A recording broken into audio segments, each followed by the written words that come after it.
Right.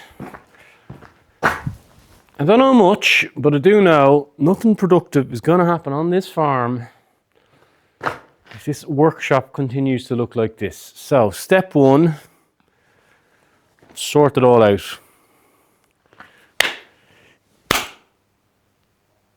It totally worked the last time.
Before you ask, I've no grinding discs.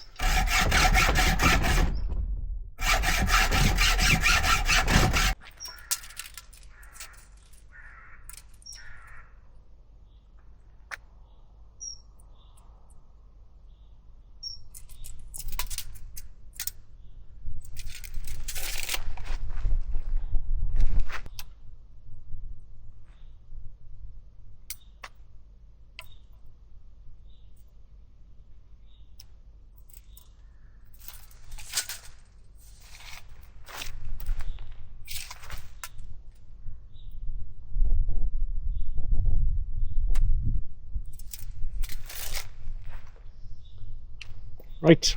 Let's double check that, Brian. Double check. Also double check that one. Yes, I know it's softwood. No, I didn't think about that when I got it. But it'll have a big wheel on it, so all the weight won't be on the gate. Genius. People screaming at me now. Why do you use that wood?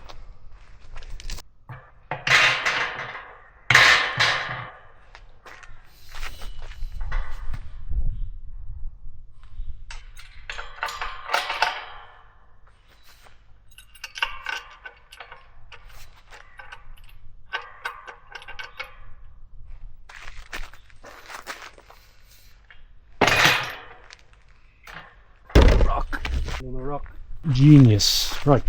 Not done yet. Back. There you go. There's the gate. Gate has happened.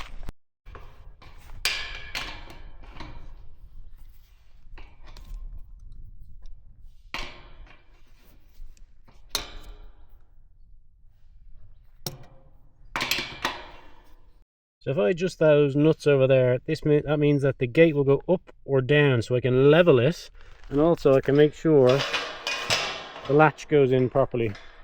So I'm happy with that. Right, well, that's the gate hung, and I've ordered a wheel for the gate to keep the weight off the post. So that's going to be here in a few days. Right now, we're going to a place called the Valley of the Painters to learn a little bit about Claude Monet. We'll get in the Pascal.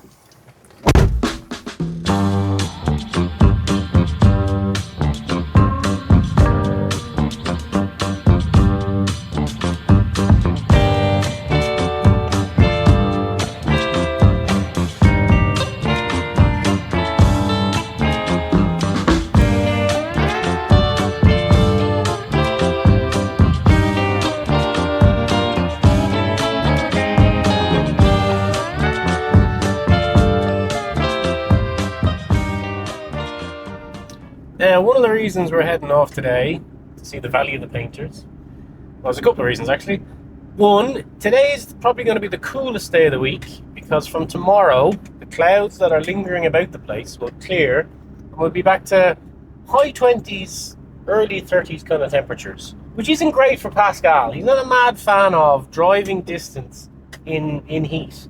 He tends to, not like it very much. So today's a good day because it's kind of Pascal's Goldilocks zone. It's around 20 odd degrees. Perfect for driving Pascal. The other reason is, well, Claude Monet, really. So Claude Monet was a 19th century artist. He's famous for starting the Impressionist movement in art. And he was French. And he was famous for painting a series of paintings called water lilies, about water lilies. But he also painted some pretty cool sky scenes. Skies like today's. And one of Monet's paintings that I really like is called A Path Through the Wheat Fields at Pourville. And it's kind of, the name is on the tin. It's a painting of a pathway through a wheat field in a place called Pourville. And it's sort of like wheat fields on either side of this path, and then in the distance it leads down to a beach, and there's sort of a cloudy blue sky in the background. And every time I see it, it just sort of calms me a little bit, centers me, I suppose. And it's said that the Valley of the Painters here in the Creuse, near the town of Crozant, name on the screen, inspired paintings by Claude Monet and many other French artists from the 19th century Impressionist movement. So I thought what we do, have a bit of a wander, and go and see the sights. Because apparently this valley, pretty spectacular.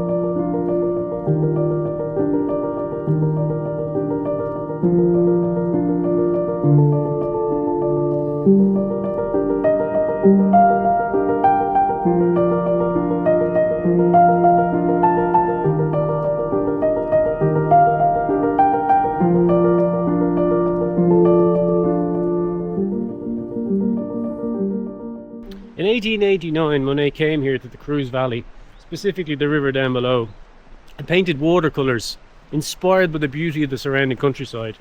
And since then, hundreds of artists have come to the same location to seek inspiration for their own paintings and watercolours. Well, watercolours are paintings, but you know what I mean. It's a really pretty place to come and paint.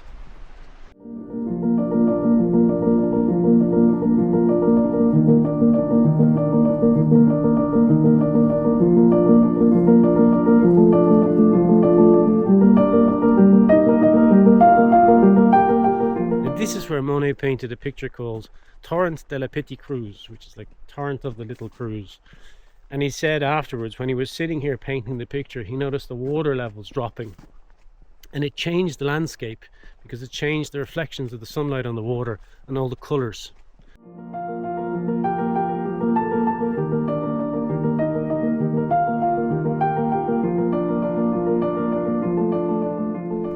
It's quite cool here, really. There's a big path that goes down one side of the river, and you can cross some stepping stones or a bridge and back up the other side. And all the way along the path there's these info boards that show you a picture of the painting that Monet painted in that particular spot and a bit about the history behind it.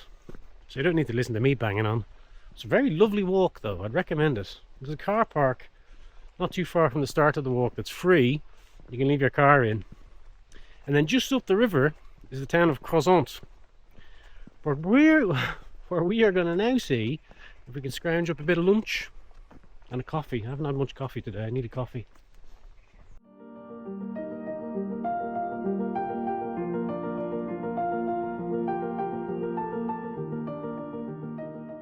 Every time I see a sky like that, genuinely, the first thing that popped into my head is, it's a very Monet looking sky today. Love it, that's my favourite type of sky.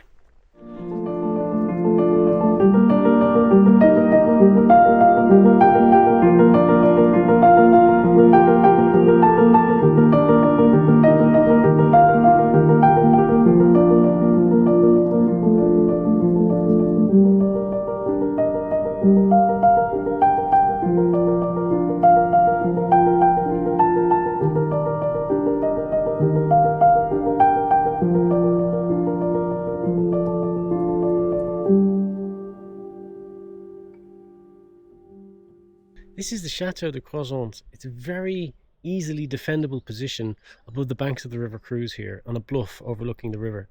And in medieval times, it was incredibly hard for any invading army to gain access to the castle. In 2025, it's just as hard because the ticket barrier that takes your card and then lets you through to have a look at the castle is closed or broken or something. So no invaders are getting in today. We think the mayor may be arriving in the next 5 to 5 hours to open the side gate and let the waiting hordes of visitors access to the chateau. Otherwise we're going to have to build some sort of siege tower and breach the walls. I could really use Nick here right now.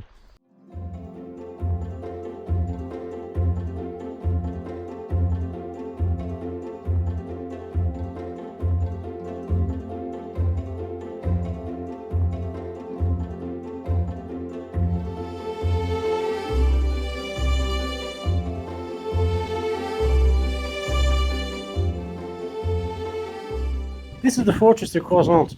It's a pretty formidable set of buildings that covers the spur here overlooking the Creuse River. So you got like a keep from the 15th century. There's 2 round towers here from the 13th century. There's a chapel and there's a water tower.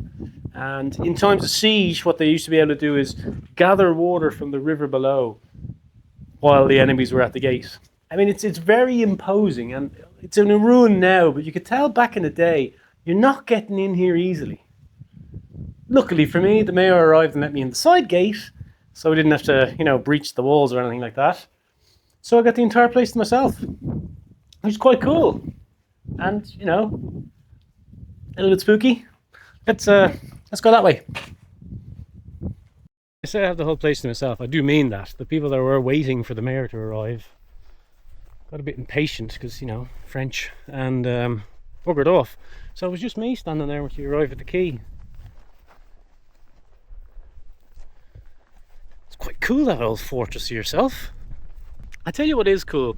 The more I travel around France and visit these old castles and fortresses and all sorts of stuff, there seems to be a trend or a thread of kind of the same people being involved with the different chateaus and fortresses at different times throughout history, the same families.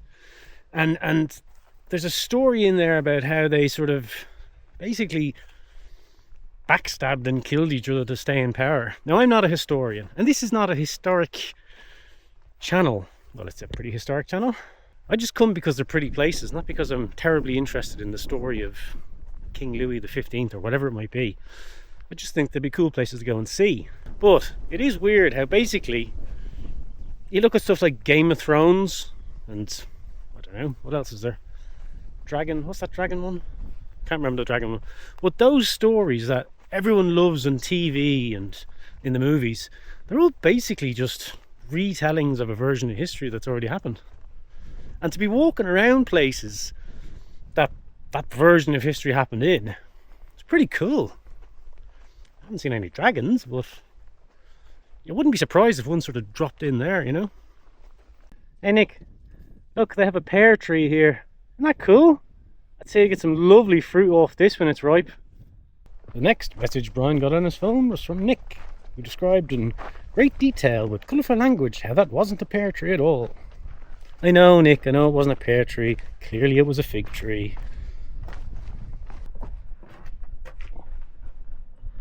Well, we have to go and find a place to stay tonight. Somewhere around here. That's why we came in Pascal. We're going to do a bit of camping. Now, I think there's... no, I don't think. There is a municipal campsite in Croissant, which is just kind of over that way. It's not too far from the fortress. And I thought maybe I'd stay here tonight because the one thing I would like to see, if possible, and if I don't fall asleep, is the chateau at sunset. Not the chateau, the fortress. The chateau's in my head. God. So let's go see if we can find this campsite.